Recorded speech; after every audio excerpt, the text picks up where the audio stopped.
নমস্কার বন্ধুরা। আজকে সকাল থেকে আমার নিত্যদিনের যে কাজকর্ম থাকে সেটা আমি দেখানো শুরু করলাম।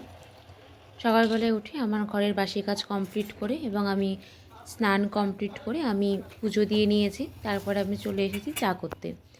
অন্যদিন এটা আমার বরমশাই করে, কিন্তু আজকে যেহেতু আমার হাতে একটু সময় ছিল বলে আজকে আমি করে নিচ্ছি। চা, গরম জল আর কিছু ড্রাই ফ্রুটস ভেজানো থাকে, সেগুলোতে আমরা সকালের চা বিস্কুট খেয়ে নেব। আমার সকালবেলায় ঘরটা এরকম করে পরিষ্কার পরিচ্ছন্ন করে আমি আমার ঠাকুরকে পুজো দিয়ে দিয়েছি। আমার ঘরের লুকটি একটু দেখিয়ে দিলাম। ওই যে ওখানে বসে আছে বাবুয়া, ওর মা ওকে খুব সুন্দর আদর করে ডাকে বাবুয়া, এবং ওর ভালো নাম হলো টোবো। আচ্ছা, আমার চা খেয়ে আমার চায়ের বাসন মেজে রাখা কমপ্লিট। রান্নাঘরটা আপাতত এরকম আছে, আর একটু পরে আমি রান্না করব। আজকে রান্নার মধ্যে রয়েছে বেগুন ভাজা, ছোটো আলুর দম করব মটরশুঁটি দিয়ে, এবং দুটো ডিম নিয়ে নিয়েছি। দেখা যাক, ডিমের একটা নতুন কিছু করব ভাবছি, এখন কতটা ভালো হবে আমি জানি না। রয়েছে পেঁয়াজ, রসুন, ক্যাপসিকাম, টমেটো, ধনেপাতা। আমি আলুগুলোকে ছুলে নিয়ে একটু নুন দিয়ে আমি প্রেশারে এটি সিদ্ধ করতে বসিয়ে দিব। কালকে যে দুধ ছিল সেই দুধটা আমি ফুটিয়ে রেখে দিয়েছি। দেখা যাক আজকে দুধ দিয়ে সকালে আমরা কী খেয়ে নিই। আমার সবজি বানানো এখানে সব কমপ্লিট হয়ে গেছে। আমি এবার রান্না চাপিয়ে দেব গ্যাসে। প্রথমে আমি কড়াই বসিয়ে দিচ্ছি, কড়াইতে তেল দিয়ে নেব এবং আমি প্রথমে বেগুনটা ভাজি করে নেব। আমি বেগুনটা অলরেডি নুন হলুদ দিয়ে মাখানোর কথা ছিল, কিন্তু আমি ভুলে গেছি। পরে আমি নুন হলুদ দিয়ে মাখিয়ে নিচ্ছি। কড়াইতে জল ছিল, শুকো ছিল না জন্য আমি এটা পরিষ্কার ন্যাকড়া দিয়ে কড়াইটা একটু মুছে নিলাম। আমি বেগুনটাকে আমরা এতদিন খেতাম না বলা গেলেই পারত, কিন্তু এখন যেহেতু শীত পড়েছে, শীতের বেগুন একটু খুব ভালো লাগে গরম গরম ভাতে। সেই জন্য বেগুন ভাজা কমপ্লিট করে নিলাম। পেছনে আমার বর কলেজে যাওয়ার জন্য রেডি হচ্ছে। আচ্ছা, আমি এখানে সম্বারাতে দিয়েছিলাম জিরে, মৌরি, কাঁচা লঙ্কা, শুকনো লঙ্কা এবং তেজপাতা। আমি সম্বারা দিয়ে পেঁয়াজ আর রসুনটাকে আমি একটু হালকা হালকা করে নুন হলুদ দিয়ে ভাজি করে নিয়েছি। নিয়ে তারপর আমি এর মধ্যে দিয়ে দেব সিদ্ধ করে রাখা যে আলুগুলো ছিল, সেই আলুগুলো আমি এখানে দিয়ে দেবো এক এক করে।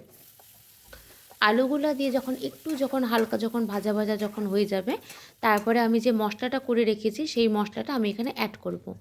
তার আগে কলেজে যাওয়ার সময় হয়ে গেছে, সকালে ভাত খেয়ে যায় না, একটু হালকা টিফিন খেয়ে যায়। যেহেতু ঘরে পাউরুটি ছিল আর দুধও ছিল, সেই জন্য আমি দ্বিতীয় টাইমে দুধটা যখন একটু গরম করেছি তখন এখন একটু চিনি ফেলে গরম করে একটু গাঢ় করে নিয়েছি, আর পাউরুটিটা ওখানে দিয়ে দিলাম।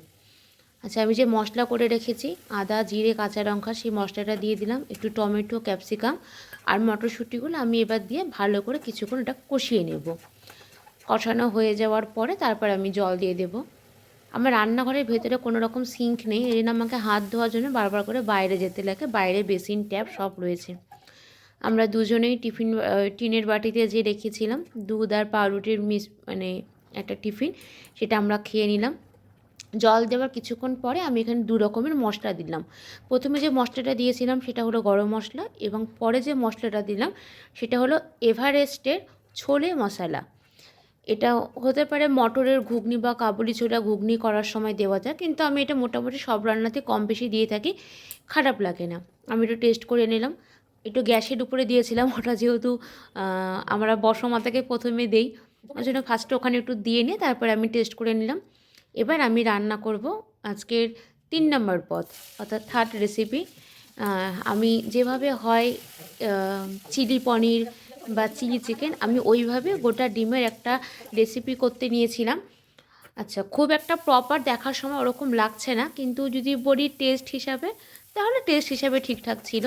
আমি এখানে রসুন, পেঁয়াজ, টমেটো, ক্যাপসিকাম আর লঙ্কা একদম কুচি কুচি করে নিয়ে হালকা তেলের মধ্যে নুন আর হলুদ দিয়ে ভাজি করে নিয়ে তারপরে আমি সেখানে অল্প একটু সয়া সস, চিলি সস এবং টমেটো কাচাপটা আমার শেষ হয়ে গেছে, আমার খেয়াল ছিল না। আমি যখন দিতে যাই তখন আমি দেখি যে আমার টমেটো কাচাপ নেই। যাই হোক, নিজেদের খাওয়া এক হয়ে গেছে। একটু জল দিয়ে ফুটিয়ে নিয়ে আমি ডিম সিদ্ধ করে রেখেছিলাম, সেই ডিমটাকে আমি চাকু দিয়ে, তার আগে আমি ডিমটা ভেজে নিয়েছিলাম। ডিমটাকে আমি চাকু দিয়ে মাঝখান থেকে কেটে আমি জলের মধ্যে দিয়ে দিলাম। একটু আমার বরকে বললাম একটু চিনি দিয়ে দাও, চিনি দিয়ে দিল।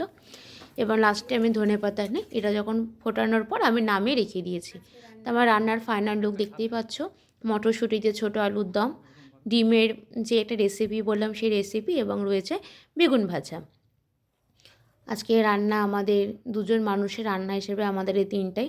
আমি এটাই বলছিলাম যে দেখতে এরকম লাগছে, খাওয়ার পর কেমন লাগবে পরে দেখা যাক। কিছু বাসন আমি আগেই মেজে রেখেছি, এই কটা বাসন নিয়ে আমি পরে আসছি। আমার বাসন মাজা সব কমপ্লিট, এবং রান্নাঘর আমার পরিষ্কার পরিচ্ছন্ন করে রাখার পর রান্নাঘর আমার এরকম রাখে। হাঁড়িতে আমি চাল রেডি করে রেখে দিয়েছি, আমি পরে ভাত করব।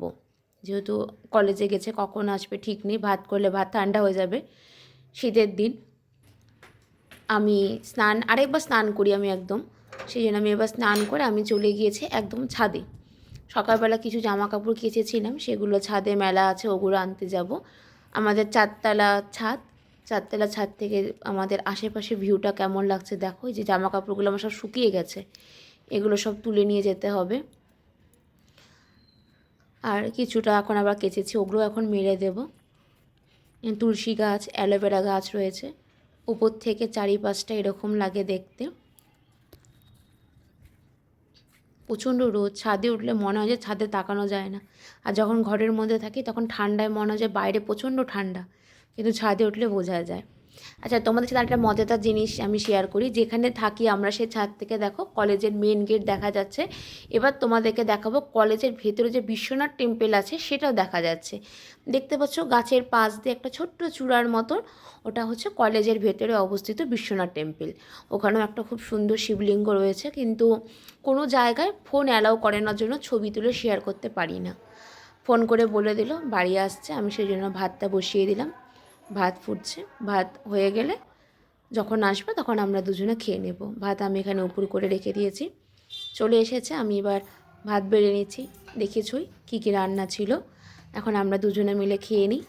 যদি আমার ভিডিও কারোর ভালো লেগে থাকে অবশ্যই একটি লাইক করো, কমেন্টস করো এবং পাশে থেকো। ধন্যবাদ।